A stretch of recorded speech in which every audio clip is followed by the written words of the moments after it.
You wake before the bells, though no one rings them anymore. The frost hasn't melted from the sill. Your fingers find the spade before they find warmth, and your boots find the threshold before they find balance. The door groans like a dying man. You don't flinch, not anymore. Outside, the world is soft with fog and heavy with silence, the kind of silence that clings to your skin like damp linen. You try not to breathe too deeply. The air has weight now. Everyone says it's in the air, or the breath, or the eyes. No one agrees. They just agree you're the one to deal with it. Before the rooster can cry, your foot lands in mud, laced with old blood. No one makes bread this early. No one makes anything. You haven't tasted leavened bread in weeks. What you eat is crusty and grey. What you bury is soft and bloated, and still warm. Your first stop is the alley behind the apothecary, where someone's bundled the child like a parcel. They wrapped her in a grain sack and left a note scrawled in the wine ink. Not mine. Her feet peek out anyway. You don't read the note. You don't need to. You lift the bundle and feel the looseness of limbs, the way her head tips backward like a broken stem. You cradle it with the practiced hand of someone who stopped asking questions. You pass under windows that don't open anymore. Curtains never shift. Not for you, not for her. She'll go into the pit like the others, without prayer or name or coin, unless you do it. Your hands smell like earth and bile. You wipe them on your coat, but it doesn't matter. The coat remembers everything. The coat is everything. Before we descend further into your story, this quiet tale of rot, duty, and the silence no one dares to break, pause here with me. If stories like this, unseen, aching with history and human grime, speak to you, subscribe, leave a mark. Let the forgotten know someone still listens. Now then, you blink. The fog hasn't lifted. You start walking again. The girl is still in your arms, and your boots leave nothing but stains behind. You've got a spade waiting near the elm, and a pit already half full. You used to dig long rows side by side like soldiers. Now you make circles, easier to cover, harder to count. You place her down gently. You always do, even now. The soil crumbles with a sound you no longer register. Just one more small, sad shape in the dirt. No one will come looking for her. But that doesn't mean no one loved her. You've learned that grief and guilt often wear the same mask. As you lift your spade, you murmur something. Not quite a prayer, not quite a curse. It's the same thing you said yesterday, the same thing you'll say tomorrow. It isn't in Latin. You never learned Latin. It's just a phrase that makes the dirt feel less cold. She sings faster than the last one. You pat the earth flat. You press a stone down, not for remembrance, but to keep the dogs away. The crows are gathering again. You've begun to know them by shape. One has a limp. One has a feather missing from his left wing. They wait for you to finish. They don't fear you, not anymore. You eat your first bite of bread by the wall of the cemetery. It crumbles at the edges and tastes faintly of mould. You chew slowly, staring at the mound you've just made. The bread is grey. So is the sky. So are your hands. And this was only the first. You stand again. The spade returns to your grip like it never left. There are still 5 more waiting. Maybe 6. Maybe more. You wash. You always wash. Cold water. No soap. The well is shallow now, and the soap ran out with the last trade cart. You rub your hands until they're red, until the skin peels, until the cracks sting with every movement. But it never leaves. The dirt stays. It lingers beneath your nails, clings to your knuckles, hides in the creases of your palms, like some feral thing unwilling to die. You press your thumb into the edge of your ring finger and scrape. But the blackness there is more than soil. It's something deeper, something that hums when you're still too long. You've taken to rubbing vinegar into your skin. The widow 2 streets over told you it might help. She left it in a jar on her doorstep with a sprig of rosemary tied to the lid. When you went back to thank her, the house was quiet. 3 days later, you buried her beside her husband, with the empty jar still in your pocket. Some nights you dream of your hands, just your hands, reaching into pits, pulling something soft and wet, fingers curling around fabric soaked in blood or bile, wiping tears from eyes that don't blink anymore. You wake and check your palms like they might have grown mouths. No one wants to touch you anymore. Even before the sickness, you weren't a man people clutched close. Now, even the rats give you room. And when the parish boy dropped his bread at your feet yesterday, he whispered, "Don't touch it," as if your skin might unmake his. The priest used to say cleanliness was next to godliness. You wonder which god watches you scrub your wrists raw in silence, because no matter how much you try, the smell always lingers. Earth, decay, the sweet metal sting of ruptured lungs. You've tried prayers, real ones, whispered ones you stitched together from scraps of overheard sermons. But the air doesn't change.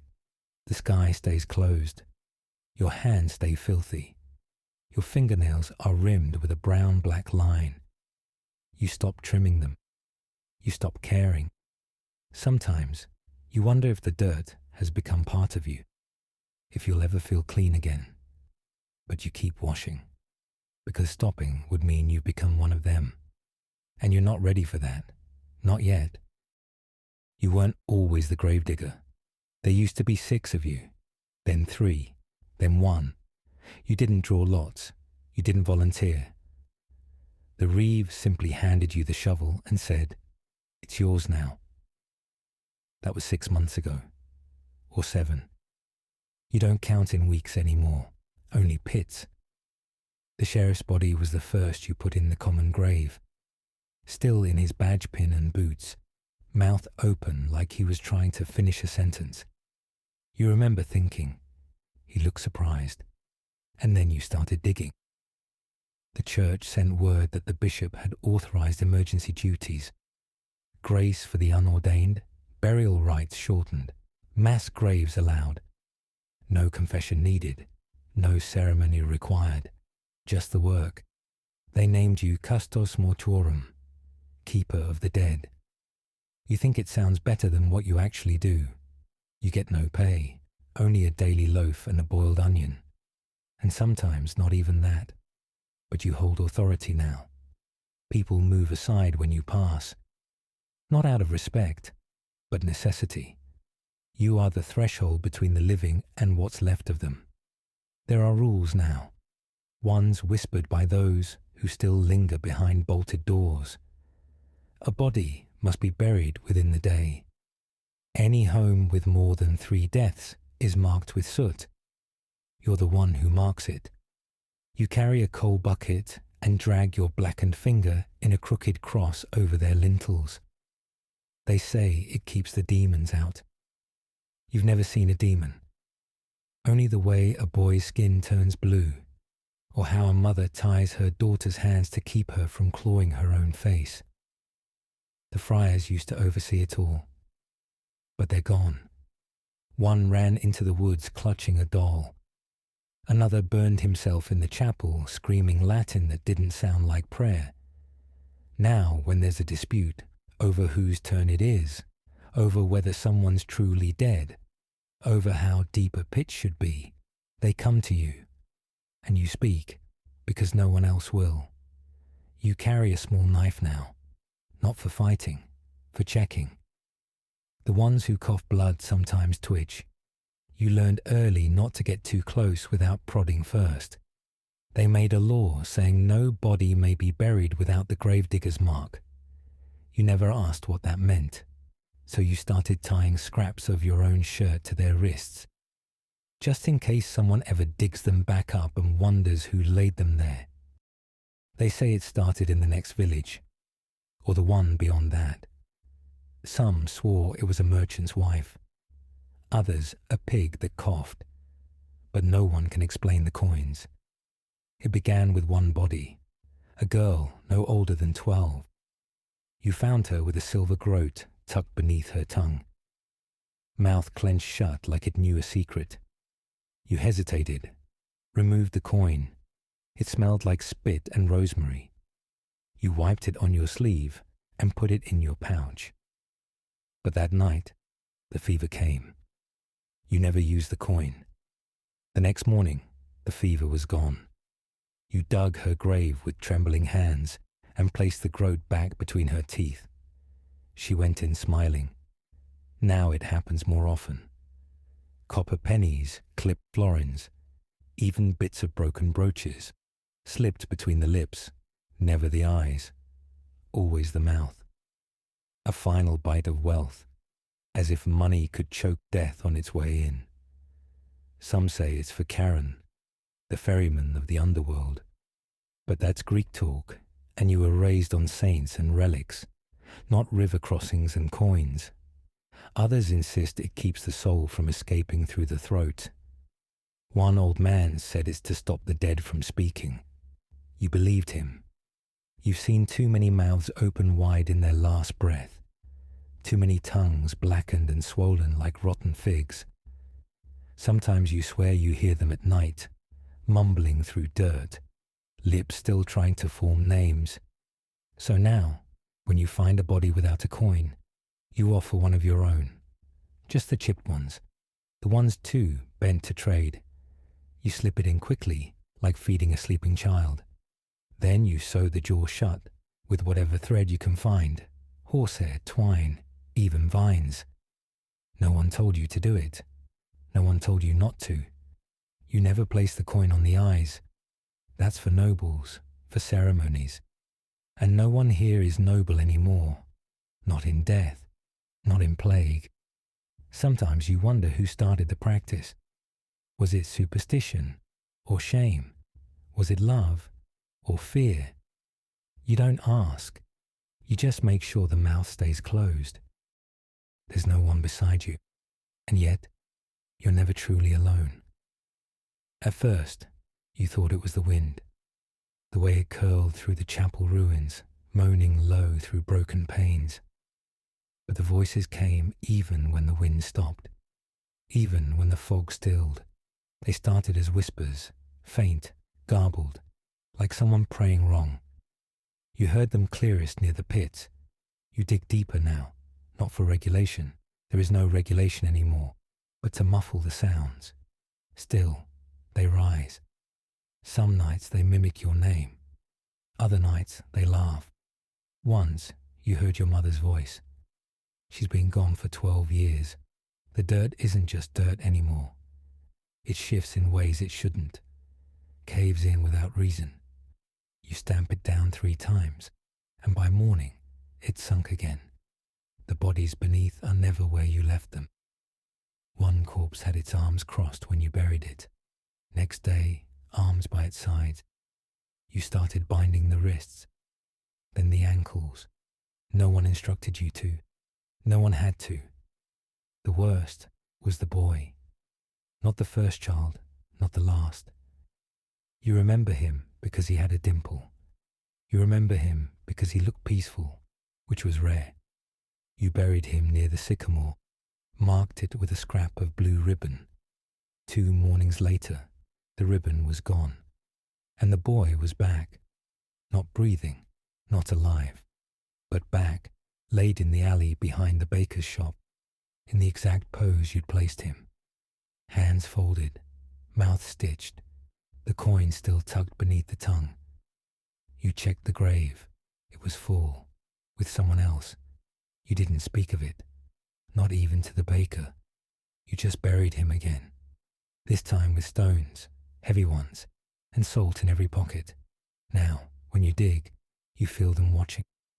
not just from windows, from beneath, from behind the trees, from the shallow places under the well. You dig faster now. You hum when you do. Not songs, just sounds, to drown out the others. You dig alone, except you don't. You remember the first one you left above ground. She had no name, just whispers. The villagers never said it outright, but everyone knew who she was. The woman who delivered babies and curses in the same breath. The one who walked alone at night, carried the herbs that stank like sin, and murmured things that made the priest flinch. You didn't want to leave her there. You really didn't. But when you arrived, her body was already cold, and not from death, from silence. Someone had dragged her outside and doused her with lye. Her hands were burned raw. Her eyes were open. There was a message pinned to her dress with a butcher's skewer. The pestilence follows the ones who meddle with life. You'd never seen letters shaped like that, written with such rage they looked like they'd been carved into flesh. You walked past her twice that day. The second time, her mouth was full of flies. The third time, she was gone. No one asked where. That was not the only one. You've come across others, midwives, herb women, even old nurses, found in basins, hanging from beams, buried halfway like someone lost interest. No crosses, no coins. You asked once, early on, why the midwives were never given graves. An old man spat at your feet and said, they knew too much. God's plague came for them first, but that wasn't true. You knew the order. You saw it in the streets. The young men died first, then the priests, then the bakers. The midwives lived longer than anyone, long enough to be feared for surviving. The dead frighten no one, but the almost dead, the untouched, they become the threat. So now, when you find them, you wait for dark. You bury them behind hedges, in corners, no markings, no stones, just enough dirt to keep the dogs away. It feels wrong, but leaving them feels worse.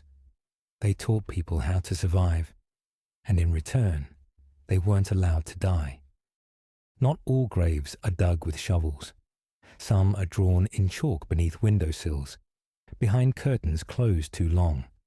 Salt rings encircle empty cribs. Bits of twine, twisted into shapes you don't understand, dangle from rafters like limp nooses. You never ask. You just note where they are, and how often you find them near fresh corpses. They don't bury the bodies right away anymore.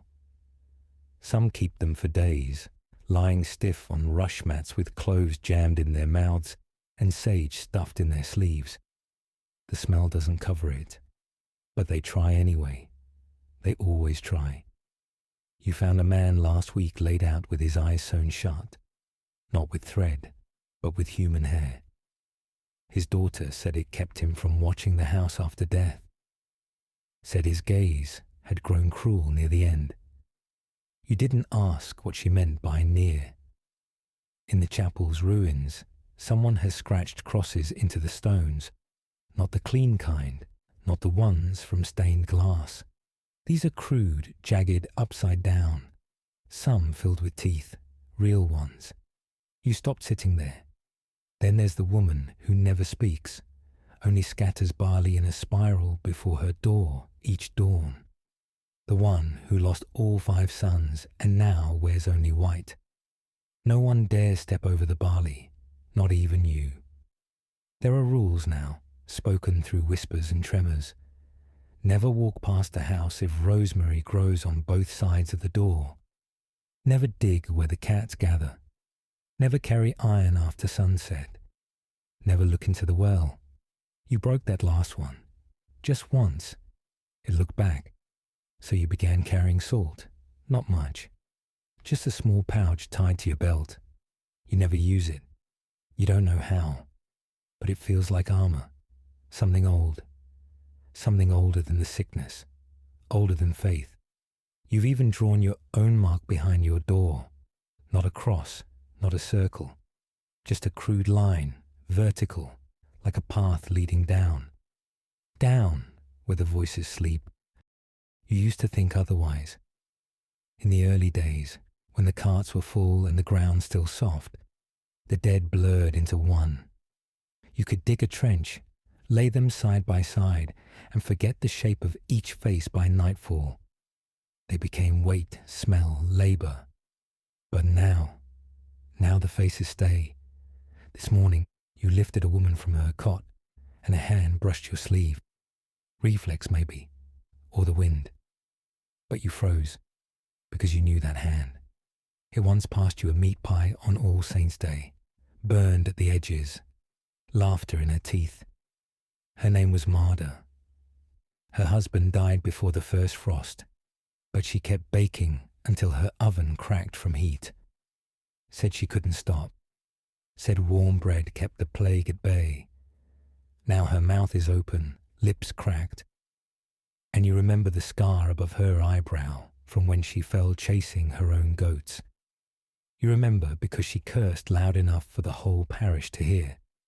She didn't curse this time. You wrapped her in linen as gently as you could, the same cloth she once used to sell honeyed figs in the square. You know, because the corner still smelled faintly of fruit. You buried her facing west, toward the orchard. You didn't mean to, and yet you did. A body is never just a body, not now.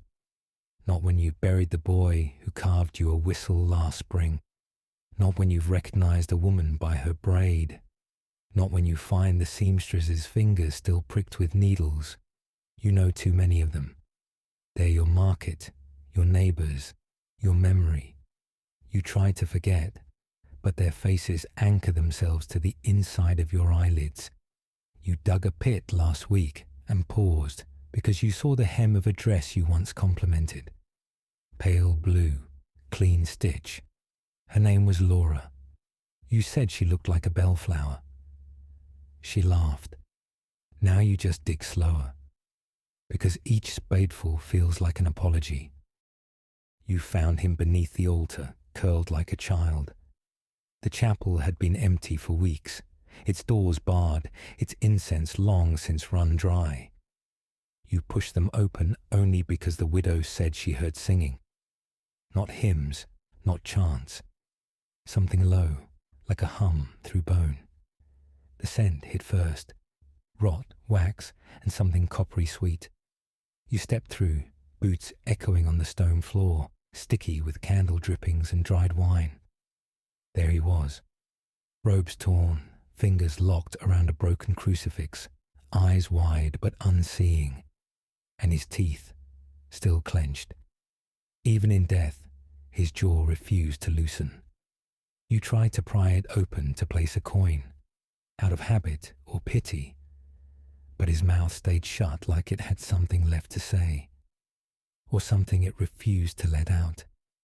You left the coin on his chest instead. The village once worshipped him like a vessel. His voice could quiet a room faster than thunder. You remember how he'd lift the host with trembling hands and speak of salvation like it was something just within reach. But salvation didn't come.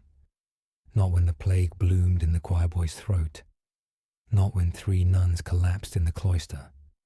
Not when the church doors slammed shut and no one opened them again. There were whispers, always are, that the priest hid something beneath the altar, that he spoke to bones, that the bell never tolled because he silenced it. You saw the bell, rope severed, clapper gone. You dug his grave behind the chapel, beneath a half-dead ash tree. You didn't mark it, didn't speak, but you remember the way his fingers curled as if still clinging to absolution, as if still trying to bless what had long since rotted. You've buried thieves, whores, milkmaids, and blacksmiths, all with faces slack, jaws open to the sky. Only he clenched his teeth, as if to keep God from leaving, or something else from entering.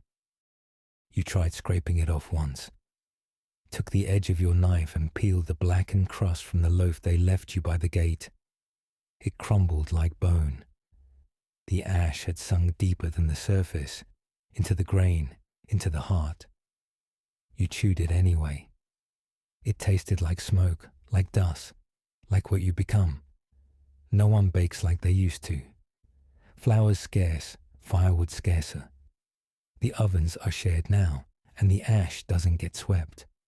The dead are cremated in the same pits as the waste, and the wind doesn't ask where it lays the sword. It lands on everything. You used to eat in silence. Now you eat while walking, because stopping means hearing things you don't want to hear. Footsteps where there shouldn't be any. Breathing from behind hedgerows. A voice calling your name in the cadence of your dead sister's whisper. So you eat fast, swallow hard, keep moving. But the ash is always there. You smell it in your pillow, though you sleep on straw. You taste it in your tongue even after rinsing with vinegar. It's worked its way into your coat, into the ridges of your spade handle, into the lines on your palms. There is no feast after famine here, only survival that tastes like burnt offerings. And you've learned to call that living.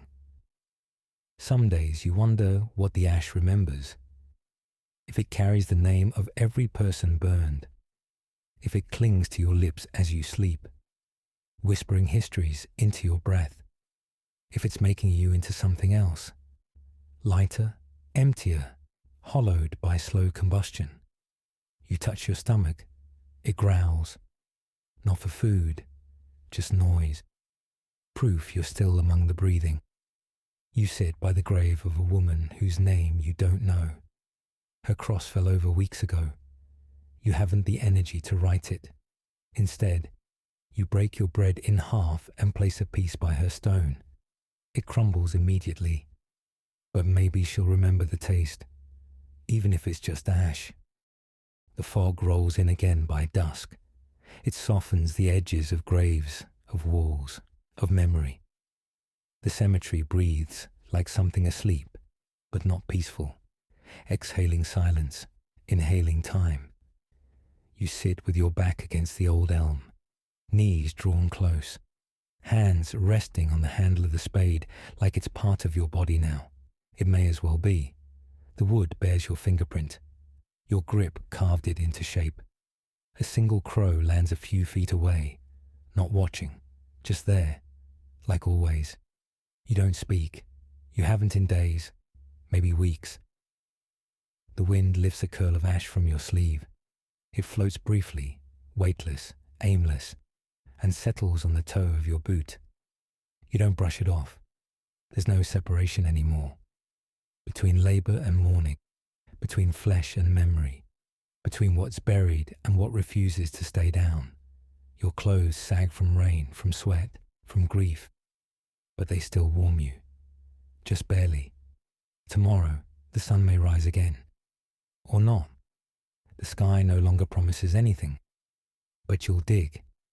You'll press coins into mouths and whisper to the soil and mark the walls with salt and string.